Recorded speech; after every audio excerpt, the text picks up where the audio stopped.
Hello friends, welcome to our channel.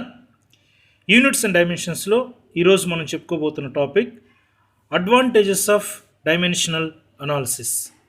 So dimensional analysis వల్ల ఉన్న advantages ఏంటో ఈరోజు చూద్దాము. ఈ యొక్క డైమెన్షనల్ అనాలిసిస్ వల్ల అడ్వాంటేజెస్లో ఫస్ట్ పాయింట్ ఏంటంటే to check the correctness of an equation. ఒక ఈక్వేషన్ ఇస్తే ఆ ఈక్వేషన్ కరెక్టో కాదో చెక్ చేయడానికి డైమెన్షనల్ అనాలిసిస్ యూజ్ అవుతుంది. అలాగే to convert one system of units into another system of units. ఒక సిస్టంలో ఉన్న యూనిట్స్ని ఇంకొక సిస్టంలోకి కన్వర్ట్ చేయడానికి డైమెన్షనల్ అనాలిసిస్ యూజ్ అవుతుంది.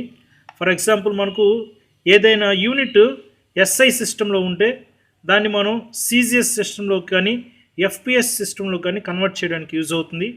లేదంటే ఎఫ్పిఎస్ సిస్టంలో ఉన్న యూనిట్స్ని సిజిఎస్లో కానీ ఎస్ఐలో కానీ కన్వర్ట్ చేయడానికి ఈ డైమెన్షనల్ అనాలిసిస్ యూజ్ అవుతుంది. అలాగే అనదర్ అడ్వాంటేజ్ ఏంటంటే to derive the relationship between different physical quantities. For example, మనకు అంటే different physical F is equal to MA, ఫోర్స్కి మాస్కి యాక్సిలేషన్ మధ్య రిలేషన్ ఒకటి ఉంది, that is F is equal to MA. అలాంటి రిలేషన్షిప్స్ని మనం డైమెన్షనల్ అనాలిసిస్ ద్వారా డెరైవ్ చేయవచ్చు.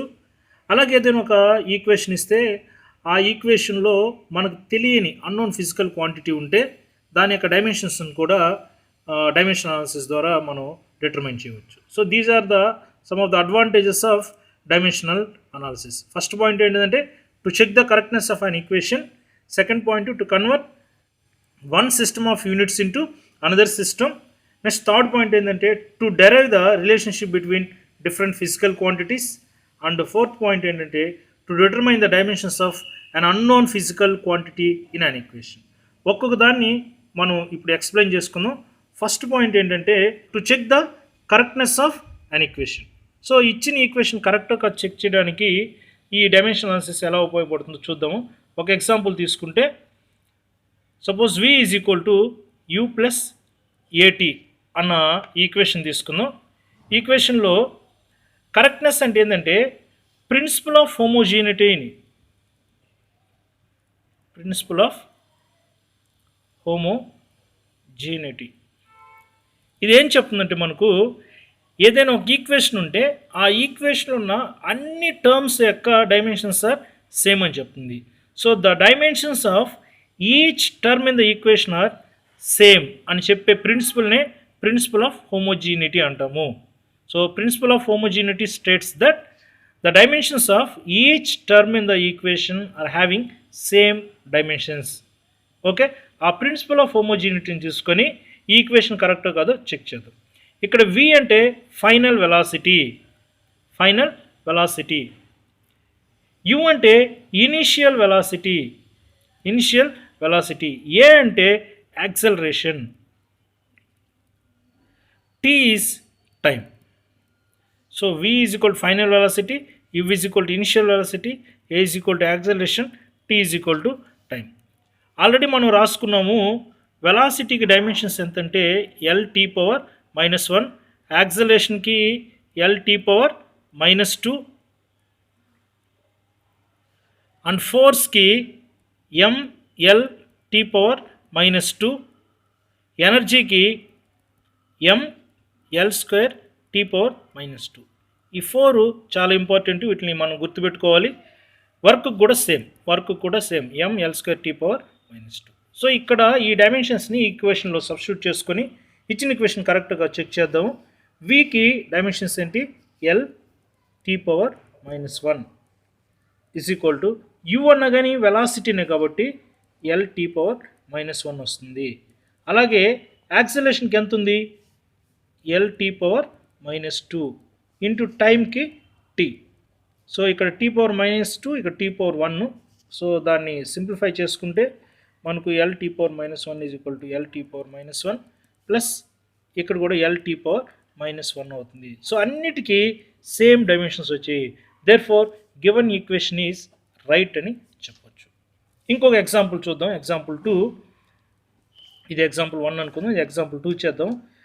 s is equal to ut plus ½ at². ఈ ఈక్వేషను కరెక్టా కాదన్న విషయాన్ని చెక్ చేద్దాం. ఓకే, ఎస్ అంటే డిస్ప్లేస్మెంటు, యు అంటే ఇనిషియల్ వెలాసిటీ, టీ అంటే టైం, హాఫ్ అనేది నంబరు, ఏ అంటే యాక్సలరేషన్, టీ అంటే టైం. సో డిస్ప్లేస్మెంట్ అంటే నథింగ్ బట్ లెంతే కాబట్టి డైమెన్షన్స్ ఎల్ అవుతుంది. వెలాసిటీకి ఆల్రెడీ తెలుసు ఎల్ టీ పవర్ -1, టైంకి టీ. ప్లస్ నంబర్కి డైమెన్షన్స్ ఉండవు, సో నంబర్కి రాయము, యాక్సిలరేషన్ రాస్తాము ఎల్ టీ పవర్ -2, అలాగే టైంకి టీ. సో దీన్ని సింప్లిఫై చేసుకుందాము.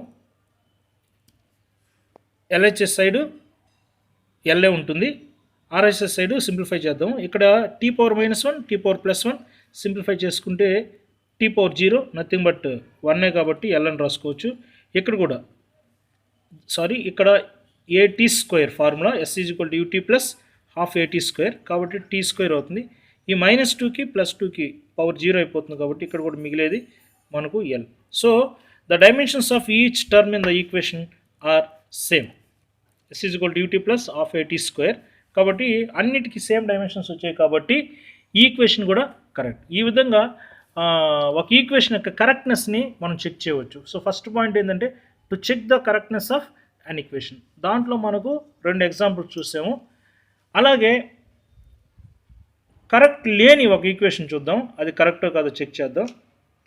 Third example, for example v² - u² = 2a అని అనుకుందాము. ఈక్వేషన్ కరెక్టో కాదో చెక్ చేద్దాం. v అంటే వెలాసిటీ కాబట్టి velocity dimension L T power -1² u అన్న వెలాసిటీనే, సో దీనికి ఎల్ టీ పవర్ -1² నంబర్కి డైమెన్షన్స్ ఉండవు, యాక్సిలరేషన్కి ఎల్ టీ పవర్ -2. సో దీన్ని సింప్లిఫై చేసుకుందాం. L² T power -2 minus L² T power -2 అంటే స్క్వేర్ లోపలికి తీసుకున్నప్పుడు ఇక్కడ ఎల్ టీ పవర్ -2. సో వీటిని ఒకసారి అబ్జర్వ్ చేస్తే లెఫ్ట్ హ్యాండ్ సైడ్ ఉన్న 2 టర్మ్స్కి సేమ్ డైమెన్షన్స్ ఉన్నాయి, బట్ రైట్ హ్యాండ్ సైడ్ ఉన్న దీనికి వీటికున్న డైమెన్షన్ లేదు. ఇక్కడ L² ఇస్తే కరెక్ట్ అవుతుంది కాబట్టి గివెన్ ఈక్వేషన్ ఇస్ రాంగ్. మరి రైట్ ఈక్వేషన్ ఏంటంటే v² - u² = 2as, అక్కడ ఎస్ ఉంటుంది, అలా ఉన్నప్పుడు ఇది రైట్ అవుతుంది. ఇచ్చిన ఈక్వేషన్ కరెక్టో కాదో చెక్ చేయడానికి డైమెన్షన్ అనాలిసిస్ యూజ్ అవుతుంది. Next second point, the second advantage is to convert one system of unit into another system of unit అనేది చూసాము. సో మనం ఇప్పుడు ఫస్ట్గా ఒక ఎగ్జాంపుల్ చూద్దాము. అది ఫోర్స్ని ఎస్ఐ సిస్టంలో నుంచి సిజిఎస్ సిస్టంలోకి కన్వర్ట్ చేద్దాం. ఫోర్స్ని ఎస్ఐ సిస్టంలోంచి సిజిఎస్ సిస్టంలో కన్వర్ట్ చేద్దాం. ఫోర్స్కి ఎస్ఐ యూనిట్ న్యూటన్ అవుతుంది, సిజిఎస్ యూనిట్ డైన్ అవుతుంది. సో 1 న్యూటన్ = -dyne అన్న దీన్ని మనం ఈ ఎగ్జాంపుల్లో చూద్దాము.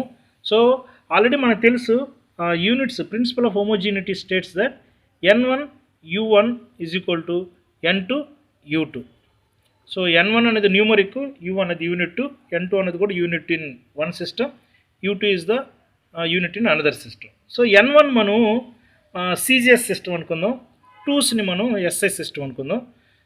n2 ఎంత అయింది, మనం 1 న్యూటన్ కాబట్టి n2 = 1 అవుతుంది, u2 = న్యూటన్ అవుతుంది, న్యూటన్ అవుతుంది.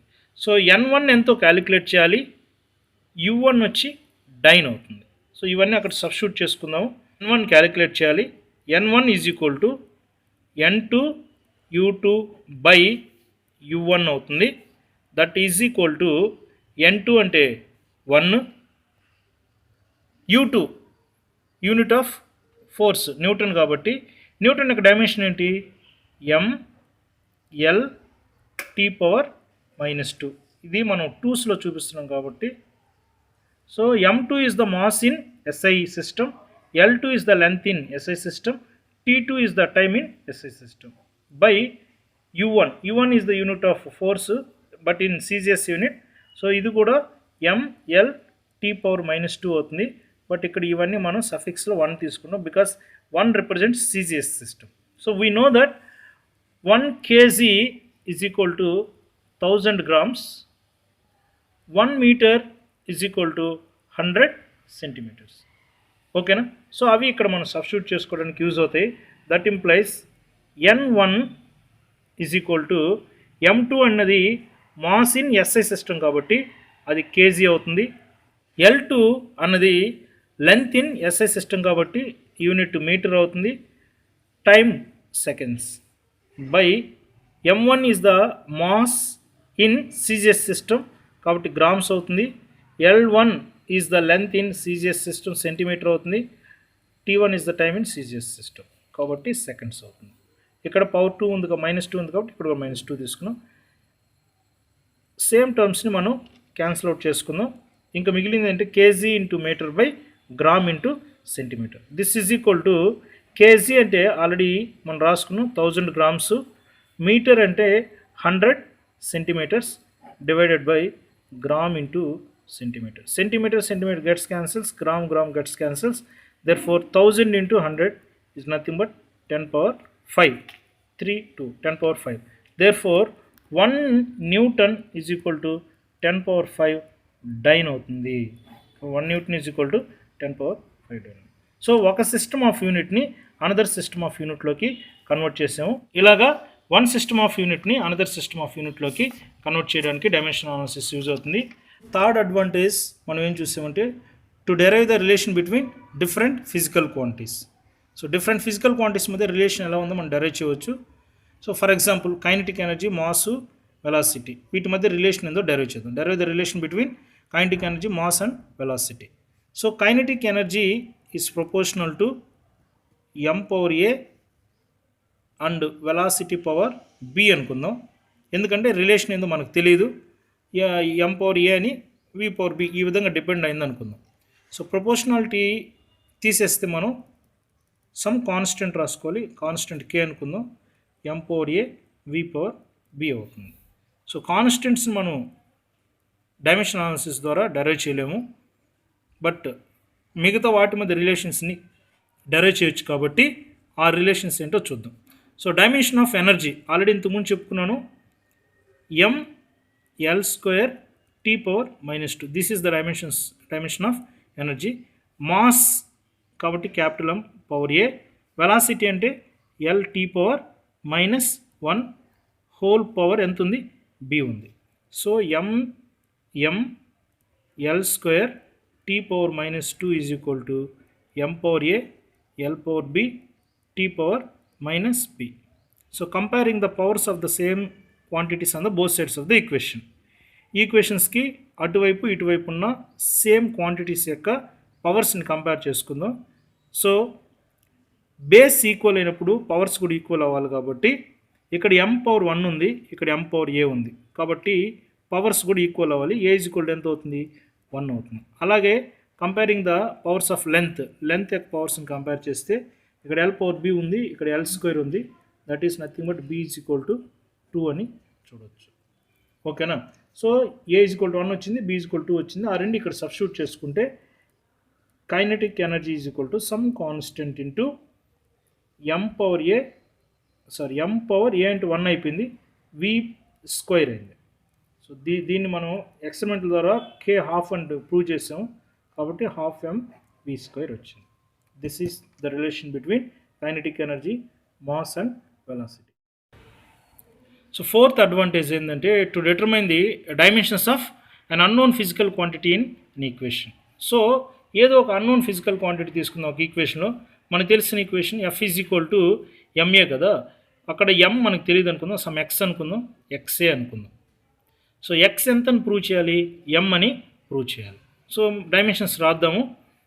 ఫోర్స్కి dimension mL t power -2 is equal to x తెలియదు కాబట్టి x అనుకుందాం. యాక్సలరేషన్కి LT power -2. LT power -2 cancels. Therefore ఎక్స్కి డైమెన్షన్స్ ఎంత వచ్చింది, m అని వచ్చింది కాబట్టి మాస్ అవుతుంది. అలాగే ఇంకొకటి చూద్దాము. Potential energy is equal to mgh కదా. దీంట్లో h మనకు తెలియదు అనుకుందాం, hని x అనుకుందాం. hని ఎంత అనుకుందాం, x అనుకుందాం. ఆ x is equal to h అని ప్రూవ్ చేయాలి, హైట్ అని ప్రూవ్ చేయాలి, లేదు లెంత్ అని ప్రూవ్ చేయాలి. సో పొటెన్షియల్ ఎనర్జీకి ఏంటి, mL² t power -2 is equal to mass అంటే క్యాపిటల్ M, యాక్సిలరేషన్ అంటే LT పవర్ -2 ఇంటూ x. mకి m క్యాన్సిల్, టీ పవర్ -2కి టీ పవర్ -2 క్యాన్సిల్, ఒక ఎల్కి ఒక ఎల్కి cancel. Therefore X is equal to ఏమని వచ్చిందంటే ఎల్ అని వచ్చింది.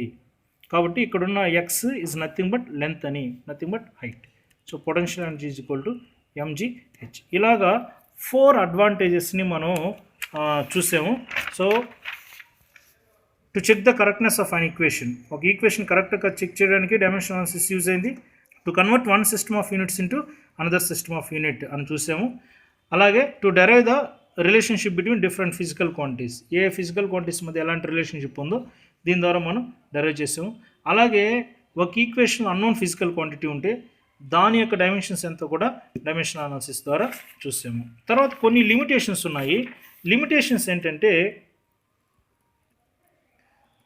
Limitations of dimensional analysis. First, dimensional analysis అన్నది నంబర్స్కి నాట్ అప్లికేబుల్. ఇంతకుముందు మనం చూసినట్లు కాన్స్టెంట్స్కి, నంబర్స్కి, వీటికి not applicable. So dimensional analysis is not applicable to the numbers, dimensional constants, dimensionless quantities and trigonometric functions, logarithmic functions, exponential functions. Next, ఏదైనా physical quantity more than 3 fundamental quantities మీద depend అయి ఉంటే అలాంటప్పుడు dimensional అనాలిసిస్ని మనం use చేయలేము. ఇంకొక disadvantage అంటే dimensions analysis ద్వారా ఒక ఈక్వేషన్లో మోర్ దెన్ 1 పార్ట్ ఉంటే ఆ ఈక్వేషన్స్ డైమెన్షనల్ అనాలిసిస్ కూడా మనం అప్లై చేయలేము. So what are the limitations అంటే dimensional analysis is not applicable to numbers, not applicable to dimensional constants or proportionality constants or trigonometric functions, logarithmic functions, ఇలాగ exponential ఫంక్షన్స్కి not applicable. తర్వాత ఒక ఈక్వేషన్లో ఒక physical quantity more than 3 quantities కంటే ఎక్కువ మీద డిపెండ్ అయి ఉంటే అలాంటప్పుడు కూడా డైమెన్షనల్ అనాలిసిస్ యూజ్ చేయలేము. తర్వాత ఒక ఈక్వేషన్లో మోర్ దెన్ 1 పార్ట్ ఉంటే అలాంటప్పుడు కూడా డైమెన్షనల్ అనాలిసిస్ని అప్లై చేయలేము. These are the limitations of dimensional analysis. Thank you for watching this video.